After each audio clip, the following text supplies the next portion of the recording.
All right, ladies and gentlemen, welcome back to the post-fight press conference. Something about Bronze Bomber, Barclays Center. Bombs were flying. It only took one, and lo and behold, a first-round destruction over Robert Helenius. Boxing welcomes him back with open arms. Ladies and gentlemen, please welcome the return of the Bronze Bomber, Deontay Wilder.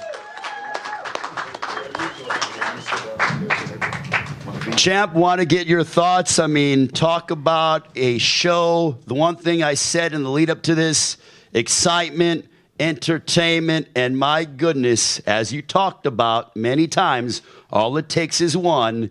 How are you feeling after your incredible performance here tonight? I feel amazing, Ray.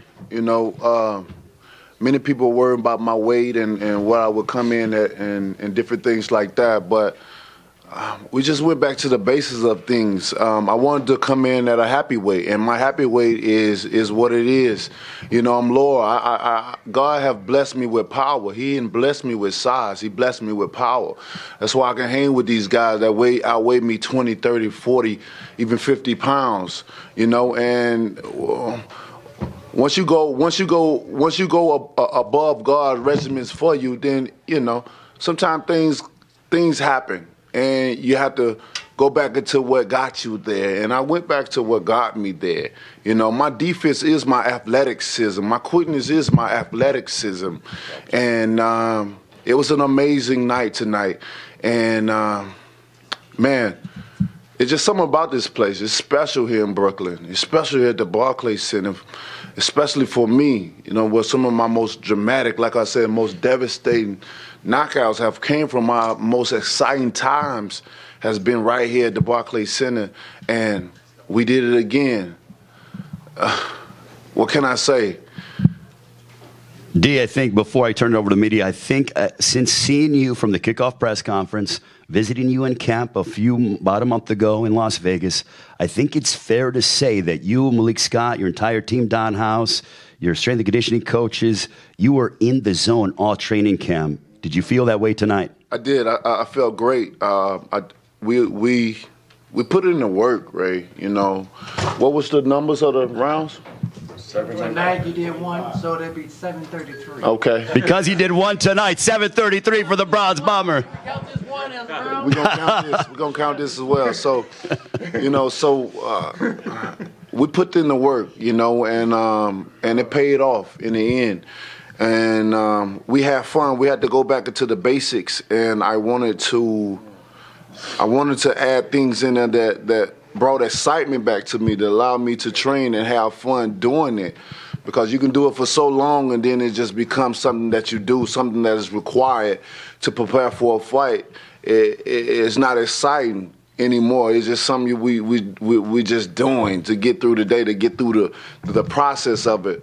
But I can honestly say we have fun every round, every second, every minute that we participated in. It was amazing, and being able to change locations as well.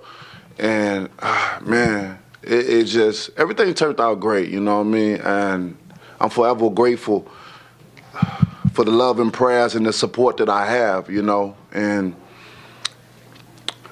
Take your time, baby. You know, the heavyweight division, man, the excitement is back. Welcome back, my man. The heavyweight division is nothing without Deontay Wilder, and that ain't trying to be cocky or trying to be, you know, boastful. That's just straight facts. Who do it like I? No one. You know, and I got people that I love, and I got people that love me, you know, around me. So, you know, long live the king, and I can't wait for the next one. Oh, we are certainly waiting on the edge of our seats. We're going to turn over to the media for questions. Sam Jackson, raise your hand. He will give you the microphone. Tell us your name and your media affiliation. Deontay Ismail Abdussalam, Beats Boxing Mayhem. I wanted to ask you, I know you're a big Muhammad Ali fan. A lot of people who saw that knockout might remember the second Sonny Liston fight, so I'm wondering if Malik had you watching any Ali fights. And we saw some of that actually in your training on Wednesday. It seemed like you revealed a little bit of the strategy. We just didn't know what we were looking at. So just talk a little bit about that. Yeah, I didn't watch anything of Muhammad Ali. He is my idol in boxing. I love him for not only what he did inside of the ring, but what he did on the outside of the ring and the times that he did it in. But Malik is a master at this business, and the way we do film study and how we can break it down, and the motivation that he gives you before you prepare for war, And before I got here to the arena, he talked the whole way there. And being here in New York, especially in Brooklyn, it's so many people, to go around the block, that's like 20, 30 minutes. And he talked the whole time there, and but I love it though, because that allows me to know how passionate he is about his job, how passionate he is about the business, and how well he want to see me do while I'm still here. Like I said, I only have 3 years, and I think starting of my 3 years is a great start, and I'm looking for more. I'm ready for the best of the best, and I'm just picking up where I left off at. So, Deontay, next week is your birthday. Happy early birthday to you. But also, speaking of birthdays, it is Malik Scott's birthday as well. Your trainer, happy birthday, Malik Scott. Talk about a birthday gift that you were able to see. So, Deontay, you gave him a nice birthday gift tonight. His mother's birthday is coming up, and my mother's birthday is coming up. Well, happy birthday to your mothers. The same day as his mother's, and his birthday the same day as my mother's. Wow. It's crazy. Talk about the synergy and the energy, guys. Man. Absolutely. Speak I on love it, him to death. He's the most dynamic fighter in the history of the sport. And I'm someone saying that it's not coming from gossip. I'm going off of what I've seen times before I was born. There's not a fighter that could do everything in the world that Deontay Wilder can do. And what you guys seen tonight was him buy into a serious game plan. You know how hard it is to make a killer like this say, no, we're going to bring guys to you. All he's been doing is hunting guys. So what we did was, no, I'm gonna show you how he used to knock guys out before. He didn't do nothing new in that ring that he didn't do before. I'm not just Deontay's head trainer. I'm his great reminder. So if I'm telling him to do something, I'm saying, you used to do that a lot. He used to use his back foot a lot just for defense. Him putting his high hand up like this is a buffer. Guys have to get through this to get here. By the time they get to here, their life is on the line. Literally. And you seen what happened today.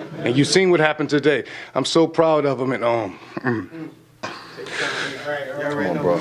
Love you, baby. Come on up here, Joe. Come up here, too. Love you, too, baby. Another question from the media. If you have questions, Joe Santaquilo, I'll get to you in a few moments. Sorry about that. Or Malik, if you want to. I'm so happy you got that done, brother. All the hard work, the training. I watched this dude limp to the gym, go to the track, be in the mood, be stubborn, still get the work done, have an attitude, still get the work done. I'm constantly talking to him about boxing, showing him film stuff. He like, bro, I seen it. You still got to see it again. Like, and it just feels good to see someone you love so much. And I'm so compassionate, not just about boxing, about Deontay. So it just felt so good, for you guys to see what I'm talking about. And he did that backing up. He did that tonight backing up. He did that setting traps, having tons of humility. The best heavyweight in the world and the most dynamic fighter in the history of the sport. If he wasn't my brother, I would still say that. I'm telling you guys what I know from what I see, not what I think from gossip or from, no, this is the best right here, the best. Inside and outside. More questions from the media? Go ahead, Keith Heidick from Boxing. Jeez, I love you, man. Deontay, based on what they saw tonight and the message that you delivered, how difficult do you expect it to be to get the top heavyweights like Usyk and those guys to want to fight you? I think it's going to be very difficult. I'll be very surprised if he stick to his word. I'm a man of my word. I abide by principle, morals, and goal. They said if you don't believe in something, you'll fall for anything, and I believe in something, and the last champion that came to a fight that said he would give me a fight, he went the other way after a devastating knockout. Joe Parker. You know what I'm saying? We talking about Joseph Parker. So we'll see what happened, and I'm a keep Usyk to his word. We will be calling his team, and whoever his handler is, and we're gonna see what's up. And if he a man of the word, what a hell of a fight it would be.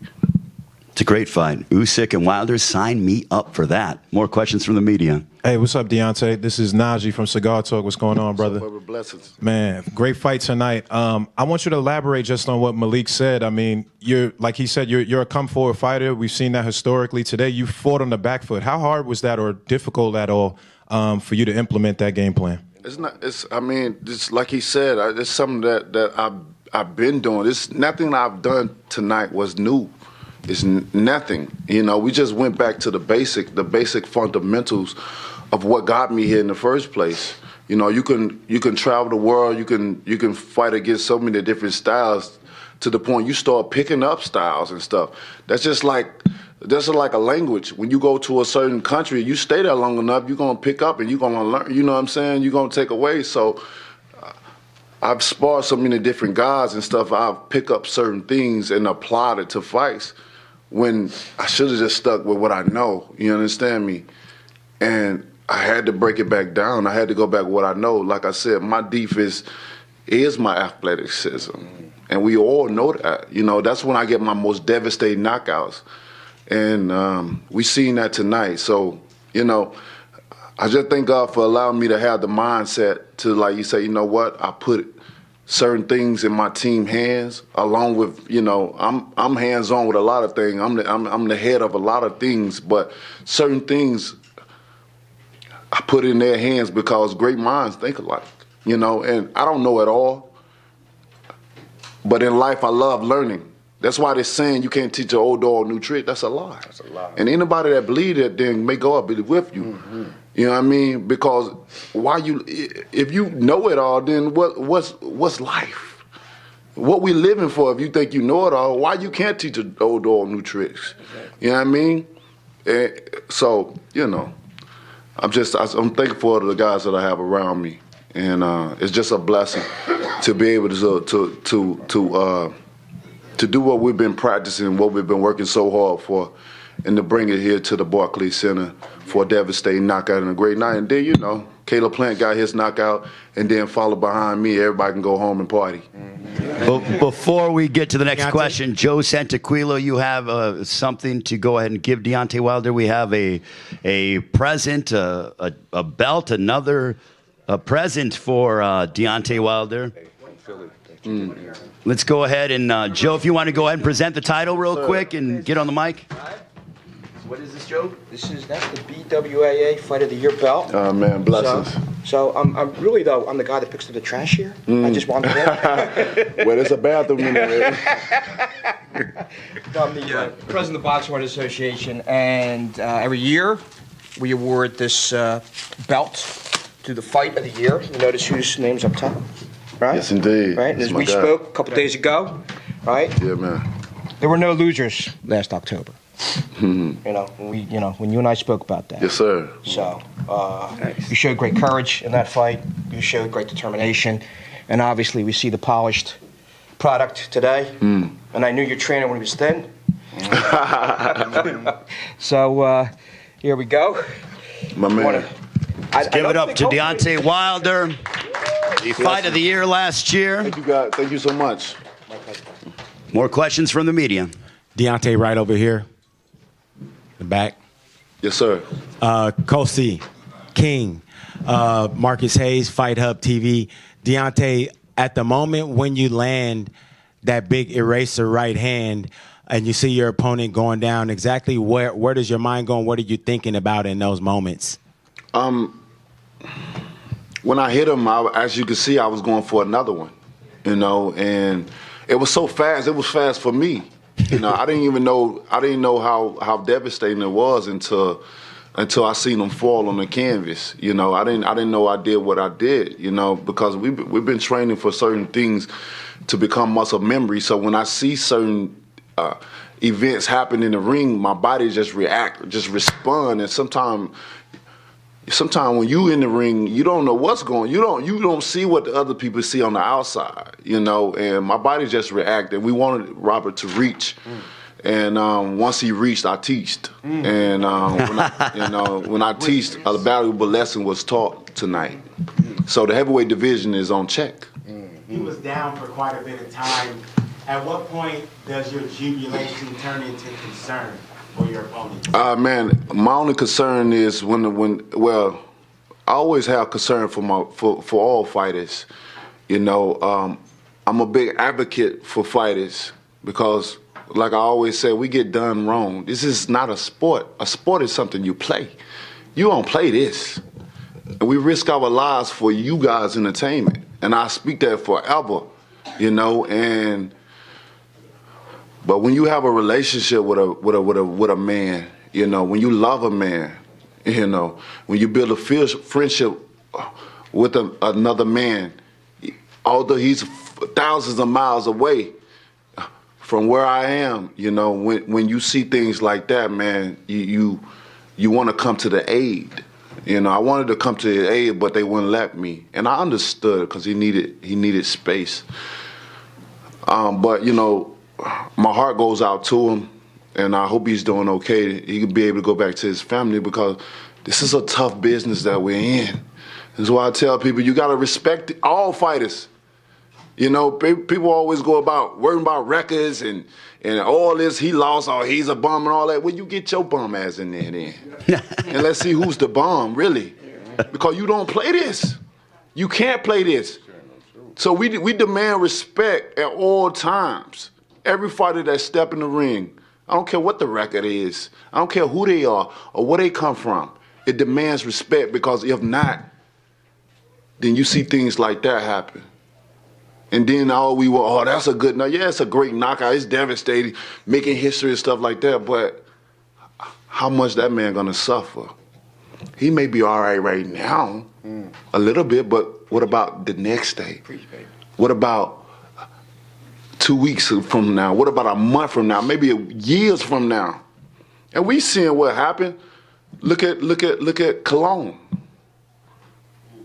Talking about Pritchard Cologne. Richard Cologne. There's Pritchard Cologne. Yep. Correct. This man ain't have no kids.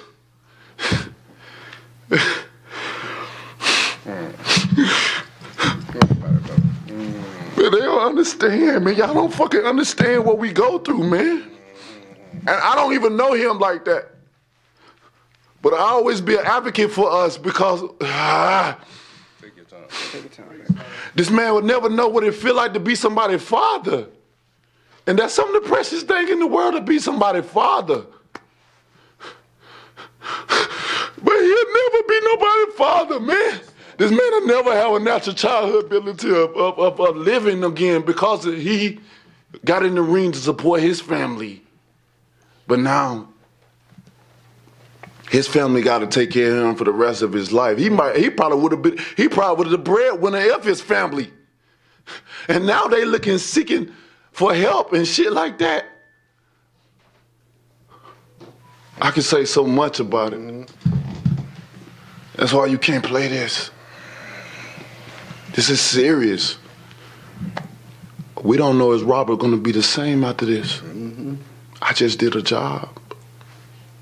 I'm great at what I do. I don't mean to take people away from that lifestyle of living. I'm just trying to support my family as well. This is what we signed up to do. And unfortunately, there's a winner and there's a loser, and sometimes it's a draw. But who take up on that responsibility when they can't work no more? Robert could be the breadwinner of his family. But what if he can't do it no more? Then what? Who pays the bill? Who pays the mortgage? He got kids. Who will look out for his kids? Because we all know when you lose and when it ain't going right, those same people that when you win, that kiss you and say they love you, they ain't there for you no more. Where they at? You understand me? More questions back there? Well, that was the best answer I've heard of any fighter at any press conference. But I want to say this. This is real, Egypt man. X, Fight for Mental Health. We've been fighting for mental health for every fighter, for every family member, for all the vets, for all the youth. So I want to say shout out to his trainer who's been there. Shout out to Telly and yourself for the charity work that you guys are doing. But I do have a question. What was a message to yourself on the way back to this road?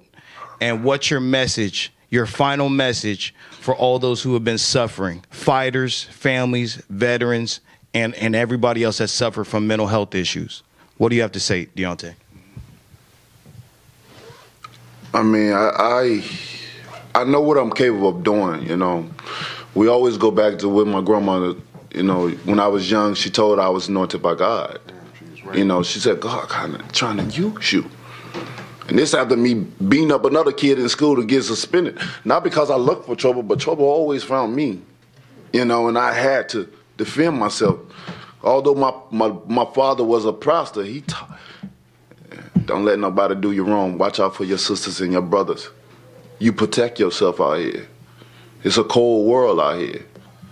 So I always had to protect myself, you know, and I'm good at what I do.